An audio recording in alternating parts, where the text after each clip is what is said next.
Hi everyone. I hope आप सब लोग बहुत अच्छे से होंगे और जो आपका ये आने वाला पेपर है उसकी अच्छे से तैयारी कर रहे होंगे। ये जो आपका पेपर है ये आपका ट्यूसडे को होने वाला है मोस्ट प्रोबेबली, क्योंकि डेट्स के साथ मुझे थोड़ा मसला रहता है। कल भी मैंने एक वीडियो अपलोड की बट उसकी डेट मुझे भूल गई, मैंने शायद इधर उधर डेट बोल दी थी। तो अब लेकिन इसका मुझे याद है, डेट इसकी 16 को ही है, आपका इसका 16 को आपका एग्ज़ाम है ना, ऑल ओवर द इंडिया। तो जो ये पेपर है, सबसे पहले इसके लिए ऑल द बेस्ट। और अगर आपने पूरे साल पहले, तो मैं आपको यही बताऊंगी कि आपको हमेशा जो आपने अगर इग्नो में एडमिशन लिया है, यहाँ पे कोई जैसे आपको रेगुलर में पढ़ाते हैं यहाँ पे नहीं वैसा सीन होता है। अगर आपको संडे संडे को क्लासेस होती हैं और बहुत सारी जगहों पे वो भी नहीं कंडक्ट होती हैं, तो इसीलिए आपको ज़्यादा मेहनत करनी पड़ती है। आपको डबल मेहनत करनी पड़ती है क्योंकि आपको टीचर का भी वो खुद को समझाना होता है, फिर समझना भी होता है ना। तो इसीलिए आपको ज़्यादा टाइम लगाना है इन सब्जेक्ट्स के ऊपर और ज़्यादा चीज़ों को समझने की कोशिश करनी है। आप हमेशा ये माइंड में रखो कि मतलब हर एक बुक को एक बार तो आपको रीडिंग करनी चाहिए, क्योंकि अगर आपने ये पकड़ा है, ये जो आपका सब्जेक्ट है, अगर आपने ये लिया है और आपने अगर आपको ये करना था इग्नो से, तो आपको पूरे तरीके से करना है, ताकि at the end of the day आप खुद पे प्राउड फील कर सको कि हाँ मैंने ये अपनी मेहनत से किया है ना। तो ये है। और आपको जब आप अच्छे से हर एक सब्जेक्ट पढ़ोगे, एक बार ही पढ़ोगे चाहे वो एक बार ही हो, बट आपको एक कहीं ना कहीं हर एक चीज़ की नॉलेज होगी, है ना। मुझे पता है जो ईवीएस है, आप में से बहुत सारे बच्चे होंगे जो बीएजी कर रहे होंगे, है ना, या बीए कर रहे होंगे, उनको ये लेना पड़ता है, ये कंपलसरी है। तो उनको, क्योंकि इसमें बहुत सारी साइंटिफिक चीज़ें हैं जो कि ईजिली समझ नहीं आती है बच्चों को, जो ह्यूमैनिटीज़ या सोशल साइंसेस के बच्चे होंगे। तो या मेरे लिए भी, मैं खुद सोशल साइंस की स्टूडेंट रही हूँ, तो हूँ आई मीन। तो मुझे खुद प्रॉब्लम होती है बहुत बार ईवीएस को समझने में, बट स्टिल फिर मैं अपने आप को बहुत ज़्यादा कोशिश करती हूँ और समझती हूँ चीज़ों को। ऑनलाइन वीडियोस देखती हूँ, यूट्यूब पे आप देखो इतने अच्छे अच्छे वीडियोस होते हैं। आई नो आपको टाइम बहुत लगेगा उसमें वो करने में, बट आपको कोशिश करनी चाहिए कि नॉलेज आप ज़्यादा से ज़्यादा गेन कर पाओ और अपने एनवायरनमेंट के बारे में, है ना। तो ये जो सब्जेक्ट है, ये इतना डिफ़िकल्ट नहीं होता। बहुत सारे बच्चों में, आपको लगता होगा बच्चों में से कि जो एमसीक्यूज़ होता है वो तो ईज़ी है, आप लोग लाइटली लेते होंगे, लेकिन ये प्लीज़ ऐसा मत करना। ऐसा बिल्कुल भी नहीं करना। ईज़िली मत लो इस सब्जेक्ट को। आपको लगेगा कि हाँ एमसीक्यूज़ है, मैं कर लूँगा ये वो, बट वहाँ पे आपको पता है वहाँ जाओगे वहाँ पे फँस जाओगे। इसलिए आपको हर एक चैप्टर करके जाना है, जो जो मैं आपको इम्पोर्टेंट यहाँ पे बता रही हूँ ना, क्योंकि मुझे पता है आप में से बहुत सारे बच्चे ऐसे भी हैं जो अभी दोबारा देंगे एग्ज़ाम। उन बेचारों को इससे पहले उनको लगा हो कि हाँ मैं कर लूँगा, ईजी होगा पेपर, एमसीक्यू है, लिखना कुछ नहीं है। जिसमें लिखना होता है ना वो ईजी होता है पास करना, जो जिसमें आपको सिर्फ कहीं पे एक ही, क्योंकि आपको पता है इसमें कोई एक आंसर है, अगर एक ही गलत हो गया तो सीधे एक मार्क कट जाएगा। और कंप्यूटर इसकी चेकिंग करता है, कोई टीचर नहीं चेक करता है, ये कंप्यूटर चेक करता है। वो तो सीधे आपकी गलतियाँ निकाल देगा। तो अगर आपको 18 मार्क्स भी लाने हैं ना, वो भी इसमें बहुत आपको मतलब मेहनत करके लाने पड़ेंगे। इसमें आपको अच्छे से हर एक चैप्टर को पढ़ना पड़ेगा, तभी आप उसको सॉल्व कर पाओगे। क्योंकि इसमें जैसे कार्बन साइकिल क्या होता है, नाइट्रोजन साइकिल होता है, ऐसे बहुत सारे साइंटिफिक टर्म्स हैं जो कि जल्दी से ग्रैस्प करना बहुत ज़्यादा या डिफ़िकल्ट है थोड़ा, है ना।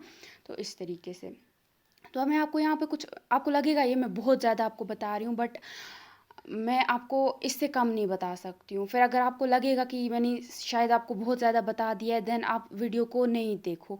क्योंकि अगर आपको लगेगा कि मैं सारा दिखा रही हूँ, क्योंकि एज अ टीचर मैं आपको चाहती हूँ कि आप कहीं पे फंसो ना। मतलब हर एक जो, मतलब अभी आपके पास 4 दिन है, 4 दिन के अंदर आप ये सारे चैप्टर्स पढ़ सकते हो आराम से। जो जो इंपॉर्टेंट मैं आपको बताऊँगी वो आप पढ़ सकते हो, है ना। हो सकता है आप में से बहुत सारे बच्चों के बीच में भी पेपर होंगे, बट स्टिल आपको इस पर भी मेहनत करनी है, आपको उसको पास करना है। क्योंकि अगर नहीं किया फिर आपको दोबारा देना पड़ेगा। ऐसा तो नहीं है ना कि ग्रेजुएशन इसके बगैर नहीं होगी, करना तो पड़ेगा आपको, है ना। तो यही मैंने इसीलिए ये वीडियो सोचा कि मैं अपलोड कर देती हूँ, ताकि आप में से बहुत सारे बच्चों को हेल्प मिले। तो इसीलिए मैं थोड़ा जल्दी ये वीडियो डाल रही हूँ।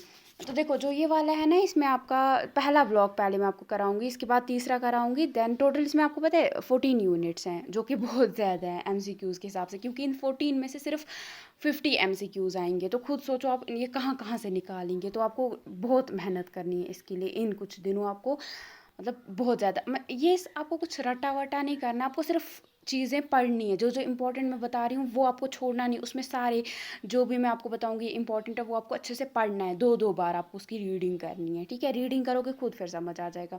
देखो सबसे पहले है ये कॉन्सेप्ट ऑफ एनवायरनमेंट, बहुत ज़्यादा इम्पोर्टेंट है, ठीक है? कॉन्सेप्ट ऑफ एनवायरनमेंट ये आपको करना है।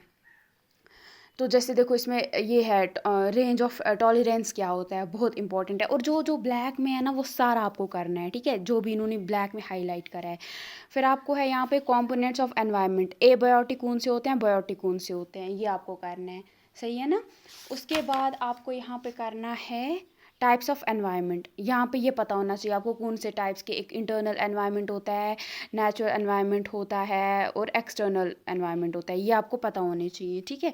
तो जैसे देखो, जैसे नेचुरल एनवायरनमेंट में क्या होता है, ह्यूमन मॉडिफाइड एनवायरनमेंट में क्या होता है, ह्यूमन मेड एनवायरनमेंट में क्या क्या चीज़ें आती है। ये बहुत ईजी लगेगा आपको बट डिफ़िकल्ट है, क्योंकि पिछले 2 साल से इस टेबल में से सीधे क्वेश्चन आ रहे हैं। तो इस बार भी ये कन्फ्यूज़ करने के लिए आपको इधर से सवाल पूछ सकते हैं। तो आपको ये करना है, ठीक है? ये टेबल जो लग रहा है ना आपको, ये ऐसे ही कुछ भी होगा, ये ऐसे नहीं, ये बहुत इंपॉर्टेंट है, ठीक है? ये इमेजेस जो यहाँ पे दिखा के इसके साथ ह्यूमन एनवायरनमेंट, ह्यूमन मॉडिफाइड, ये बहुत इंपॉर्टेंट है, ठीक है? फिर आपको आना है सीधे आपके यहाँ पे, जो यहाँ पे आप देखो, जो ये है ना क्लाइमेट एंड जो significance of environment for life, यहाँ पे आप देखोगे climate and short term weather changes are characterised mainly by wind, temperature, pressure and rainfall. ये एक बार कर लेना, इसको पढ़ लेना है, ठीक है? बस ये यहाँ से यहाँ तक ही है, ठीक है? ये बहुत इंपॉर्टेंट है, इस पर आया भी है MCQ। तो ये है आपका, ठीक है? तो ये हो गया। उसके बाद आप सीधे आओगे यहाँ ह्यूमन एनवायरनमेंट रिलेशनशिप में। इसमें आप करोगे डिटर्मिनिज्म क्या होता है, पॉसिबिलिज्म क्या होता है, एनवायरमेंटलिज्म या इकोलॉजिकल अप्रोच क्या होती है। तो इसमें आपको क्या करना है, आपको एक तो ये देखना है कि ये क्या बोल रहा है, ये जो अप्रोच है इसमें क्या बोला जा रहा है, और ये किसने बोली है, वो कौन था, ठीक है? ये 2 साल से यहाँ से सीधे सवाल पूछे जा रहे हैं। तो ये हो गया आपका। उसके बाद देखो, जो यहाँ पे ये है द अप्रोच ऑफ, जो ये है ना फिल इन द ब्लैंक्स, ये आपको कहीं पे भी स्किप नहीं करने। इससे पहले मत मैंने कहीं पे स्किप किया नहीं, तो ये बेटा बिल्कुल भी आप स्किप नहीं करोगे, ठीक है? बिल्कुल भी नहीं स्किप करोगे, क्योंकि ये बहुत ज़्यादा इंपॉर्टेंट है। यहाँ से ये पूछ सकते हैं सवाल, ठीक है? पूछ सकते क्या, यहाँ से पूछे भी हैं इन्होंने, मतलब इधर से नहीं बट बहुत सारी जगहों से अलग अलग इन्होंने पूछे हैं सवाल, ठीक है? जो ये होते हैं आपके जो ब्लैंक्स होते हैं आपके। उसके बाद आपको concept of sustainability and sustainable development में जो भी है ना, ये आपका ये जो ब्लैक जो इन्होंने अच्छे से इसको किया है, ये पहले आपको पूरा करना है, ठीक है? ये पूरा आपको पढ़ना है यहाँ पे, क्योंकि देखो ऑक्सीमोरन क्या होता है, डेवलपमेंट क्या होता है, स्टेज और एडवांसमेंट क्या होता है, सस्टेनेबिलिटी क्या होता है, ह्यूमन राइट्स क्या हैं, तो ये सारा आपको यहाँ पे सस्टेनेबल क्या होता है, ये आपको यहाँ पे पढ़ना है। तो इसको एक रीडिंग करके जाओगे आप, ठीक है? देन आपको आना है उसके बाद, बस इसमें तो इतना ही है ये। हाँ हाँ, बहुत इंपॉर्टेंट एक चीज़ मैं भूल रही हूँ आपको बताना। देखो ये जो टेबल है, यहाँ से पिछले 2 साल से कंटिन्यूसली सवाल पूछ रहे हैं। यहाँ पे देखो, जो रियो डी जेनेरियो है ना, the United Nations Conference on Environment and Development held in Rio de Janeiro in 1992 and World Summit on Sustainable Development at Johannesburg in 2002। ये कर लेना डेट्स दो, ठीक है? ये दो, और ये क्या थी ये आपको करना है। उसके बाद है आपका ये सस्टेनेबल डेवलपमेंट्स, नो ये क्या, कितने गोल्स हैं, टोटल 17 है, ये क्या क्या है ये आपको याद रखना है, ठीक है? ये आपको एक बार पढ़ के जाओगे खुद दिमाग में रह जाएंगे। वहाँ पे फिर कोई अलग आएगा आपको आ जाएगा, अच्छा ये तो उसमें नहीं, मैंने पढ़ा था। इसको याद नहीं करना है, इसको 1-2 बार आपको कंटिन्यूसली ये करना है, देखना है इसको, ठीक है? आपको हो सके तो फ़ोन में फ़ोटो उठा लो, बाहर जाते हो कहीं भी जाओगे 1-2 बार उसको, या वॉलपेपर रख सकते हो, तो क्योंकि बार बार फिर नज़र पड़ेगी ना इस पर, तो वो कर लो, ठीक है? ये बहुत इंपॉर्टेंट है। बस हो गया ये चैप्टर। और समरी एक बार प्लीज़ पढ़ लीजिएगा, ठीक है? समरी एक बार, क्योंकि इससे आपका पूरा जो यूनिट है वो एक साथ ही ख़त्म हो जाएगा, है ना? तो वो हो जाएगी आपकी, वो ब्रश अप हो जाएंगी चीज़ें। देखो फिर इकोसिस्टम है दूसरा यूनिट। तो इसमें सबसे पहले ये जो डब्बे हैं ना, the word ecosystem was coined by professor Arthur Tansley in 1935। ये बहुत इंपॉर्टेंट है। ये जो छोटे छोटे डब्बे हैं ना, आपको लगेगा नहीं ये ऐसे ही हैं, बट ये बहुत इंपॉर्टेंट है, ये यहीं से ज़्यादा क्वेश्चंस पूछते हैं, ठीक है? तो ये है आपको। उसके बाद जो यहाँ पे आपका आता है इकोसिस्टम तो यहाँ पे आपको पता चल जाता है क्या। उसके बाद है आपका इकोसिस्टम फीचर्स, ये बहुत इंपॉर्टेंट है। स्ट्रक्चर फीचर्स क्या होते हैं, फंक्शनल फीचर्स क्या होते हैं, ये आपको यहाँ पे साइज ऑफ इकोसिस्टम में आपको ये याद रखना है। सबसे बड़ा क्या होता है, बायोस्फीयर है, बायोम, इकोसिस्टम, कम्युनिटी। सबसे बड़ा कौन सा है, सबसे छोटा कौन सा है, ये याद रखना। उसके बाद दूसरा, biosphere is that part of the earth where life can exist, एक और डब्बा छोटा सा, ठीक है। उसके बाद आपको यहाँ पे ये हाइड्रोस्फीयर, लिथोस्फीयर और एटमॉस्फेयर के बारे में थोड़ा सा आप पढ़ लोगे। उसके बाद एक और डब्बा आ रहा है यहाँ पे, ये biosphere is absent of extremes of the north and south poles, ठीक है, ये आपका हो जाएगा। उसके बाद ये आपका है यहाँ पे, ये बिल्कुल स्किप नहीं करोगे आप, बिल्कुल भी स्किप नहीं करोगे, ठीक है। ये अच्छे से करके जाओगे, ये टिक करना है, टिक, हाँ टिक और क्रॉस करना है यहाँ पे। तो ये है आपका। उसके बाद आप आओगे सीधे, कंपोनेंट्स को छोड़ो, एबायोटिक और बायोटिक कंपोनेंट्स। तो एबायोटिक तो पता है ये क्या होता है, जो कि नॉन लिविंग चीज़ें होती है। बायोटिक हो गया जो कि जानदार चीज़ें होती हैं, कंपोनेंट्स होते हैं। तो इसको क्या हो गया, एक सेकेंड, हाँ। तो ये आपका देखो, प्रोड्यूसर्स, ऑटोट्रॉफ्स, कंज्यूमर्स, हिटोट्रॉफ्स, ये क्योंकि आप देखो यहाँ पे secondary consumers, tertiary consumers, primary consumers, ये बहुत टॉप कार्निवोर्स, ये बहुत इंपॉर्टेंट है, ठीक है। ये आप बिल्कुल भी नहीं छोड़ोगे। डिकम्पोजर्स, सेप्रोट्रॉफ्स, रिड्यूसर्स, ये बहुत इंपॉर्टेंट है, ये प्लीज़ नहीं छोड़ना आप। उसके बाद ये छोटे छोटे डब्बे दे के हैं वापस से, ठीक है। उसके बाद है आपका ट्रॉपिक लेवल्स, ये आपको करना है। आपको लगेगा मैं आपको सारा ही बता रही हूँ, बट प्लीज़ आप, अगर ये चीज़ें सिर्फ आपको 4 दिन में आप आराम, अगर आप कोशिश करोगे आप कर सकते हो, क्योंकि इसमें बहुत मुश्किल है। कोई भी चीज़ मैं आपको बोलूँगी हाँ ये भी छोड़ो, ये भी छोड़ो, क्योंकि ये ईवीएस में एमसीक्यूज़ आएंगे और वो कहीं से भी पूछ सकते हैं। अगर मैं आपको ऑलरेडी कम बताऊँगी फिर तो आप वहाँ पर आपको प्रॉब्लम हो जाएगी, मुझे तो नहीं होगा कुछ भी। बट मैं नहीं चाहती हूँ कि आप अगर मुझ पर ट्रस्ट कर रहे हो और फिर आपको वहाँ पे आप मेरी वजह से फंसो, तो वो मैं बिल्कुल भी नहीं चाहूँगी। तो यही मैं चाहती हूँ कि मतलब मैं थोड़ी सी भी आपकी हेल्प कर सकूँ, वो भी मेरे लिए बहुत बड़ी बात होगी। फिर आपको ट्रॉपिक लेवल्स आप करोगे और ये वापस एक जो छोटा सा बॉक्स है। उसके बाद food chain, types of food chain क्या होती हैं, ठीक है, और जो छोटे छोटे डब्बे जो आ रहे हैं। उसके बाद आप एक चीज़ नोटिस करोगे, इस चैप्टर में सबसे ज़्यादा डब्बे हैं, देखो कितने सारे डब्बे हैं यहाँ पे, ठीक है ना। तो फिर न्यूट्रिएंट साइकिल्स आपको करनी है, ठीक है। यहाँ पे आपको देखो गैसियस साइकिल्स, और जैसे वाटर साइकिल हो सकता है इस पे, जो ब्लैक में है ना, ये आप कर देख लेना एक बार। कार्बन साइकिल बहुत इंपॉर्टेंट है। इसके बाद ग्लोबल कार्बन साइकिल, उसके बाद द नाइट्रोजन साइकिल, और एक और डब्बा यहाँ पे आ रहा है छोटा सा बॉक्स, एक और छोटा सा बॉक्स आ रहा है। सेडिमेंट्री साइकिल्स, इसमें सल्फर साइकिल हो गया ये। उसके बाद ये आपके आ रहे हैं ये बिल्कुल नहीं छोड़ोगे आप, ठीक है। जो ये यहाँ पे टिक ऐसे ही आएंगे आपको, वहाँ पे देखो 4 ऑप्शन होंगे, किसी एक को टिक करना है। तो ये जैसे which of the following contribute to the carbon cycling, तो ये आपका, ठीक है। वापस ट्रू फॉल्स बिल्कुल नहीं छोड़ना है। तो ये हो गया आपका। उसके बाद आपको आना है इकोलॉजिकल सक्सेशन, मतलब ये बहुत ज़्यादा इंपॉर्टेंट है, ठीक है, ये भी आपको करना है, ये आप करोगे। उसके बाद टाइप्स ऑफ इकोलॉजिकल सक्सेशन, 2 बार इन्होंने 2 साल यहाँ से पूछे हैं सवाल, तो मतलब इनको ये क्योंकि इंपॉर्टेंट टॉपिक्स हैं इसीलिए पूछते हैं, ऐसे असाइनमेंट में भी यहाँ पे क्वेश्चंस आए हैं। और उसके बाद आपके वापस से यहाँ पे बॉक्सेस है, बॉक्स कोई भी नहीं छोड़ोगे आप। फिर सेकेंडरी सक्सेशन क्या होता है, तो ये हो गया यहाँ पे। उसके बाद आपकी यहाँ पे समरी है इंपॉर्टेंट, ठीक है। तो समरी इसकी बहुत इंपॉर्टेंट है, ठीक है। इससे आपको पूरे जो टॉपिक है ना, पूरे जो ये पूरा टॉपिक, उसका एक छोटा सा आइडिया आपको आ जाएगा, ठीक है। थोड़ा सिंपल सा मीनिंग आपको समझ आ जाएगा कि इसमें हम किसकी बात कर रहे हैं। एक और इम्पॉर्टेंट चैप्टर आप यहाँ पे आ रहा है, जो कि आपका मेजर इकोसिस्टम्स। यहाँ पे सबसे पहले आपको सीधे आप आओगे यहाँ पे फॉरेस्ट इकोसिस्टम।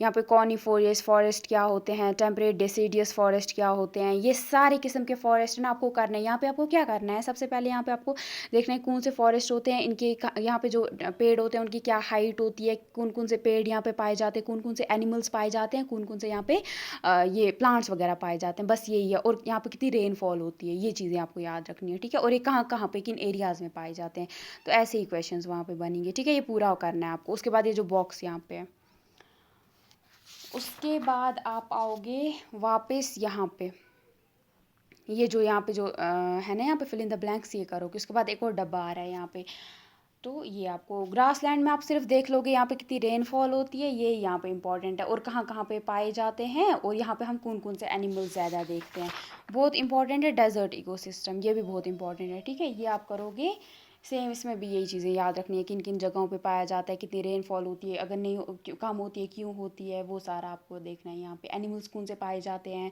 और कौन से ये मतलब पेड़ पौधे पाए जाते हैं, वो आपको यहाँ पे रखना है। और ये जो छोटा सा डब्बा है ये देखना है आपको। उसके बाद आपको ये देखो, यहाँ पे सीधे एमसीक्यूज़ हैं, ये बिल्कुल नहीं छोड़ोगे, ठीक है। फिर एक और इम्पॉर्टेंट टॉपिक, एक्वेटिक इकोसिस्टम, ये पानी के रिलेटेड जो पानी में जो एनिमल्स वगैरह पाए जाते हैं ना, ऑर्गेनिजम्स, वो सारे। जैसे न्यूस्टॉन क्या होता है, प्लैंकटन क्या होते हैं, ये सारे, नेक्टॉन क्या होता है, बेंथोस क्या होता है, यहाँ से सीधे वो क्वेश्चंस पूछ सकते हैं। और ये देखो, कॉलम ए कॉलम बी, ये लगेगा आपको ये ऐसे ही है, ये बहुत ज़रूरी है, ठीक है। हो सकता है वो ये किसी एक को मीनिंग दे देंगे, फिर वहाँ पे इन चार को दे रखेंगे, बोलेंगे इनमें से कौन सा है। तो वहाँ पे अगर आपको पहले ही आपने किया होगा तो कितना आपको एक सीधे 1 मार्क मिल जाएगा वहाँ पे। इससे बड़ी बात क्या है, पास होने के लिए कभी कभी 1 या 2 मार्क्स भी बहुत ज़्यादा होते हैं। फिर आपका यहाँ पे छोटा सा डब्बा, और उसके बाद आपका है फ्रेश वाटर इकोसिस्टम, ठीक है। जो पहला ब्लॉक है ना आपका, इसमें मैं आपको कुछ भी नहीं बोल सकती हूँ स्किप करने के लिए। इसमें बहुत ज़्यादा इंपॉर्टेंट टॉपिक्स है और यहाँ से लोग ज़्यादा क्वेश्चंस भी पूछते हैं, ठीक है। तो ये आपको यहाँ पे देखो, यहाँ पे आपको लेक्स, इम्पाउंडमेंट्स क्या होते हैं, वेटलैंड्स क्या होती हैं, छोटे छोटे डब्बे दिए गए हैं। फिर आपको देखना है लोकतक लेक जो है ये कहाँ पे है, ये इस पे आ सकता है सवाल आपका।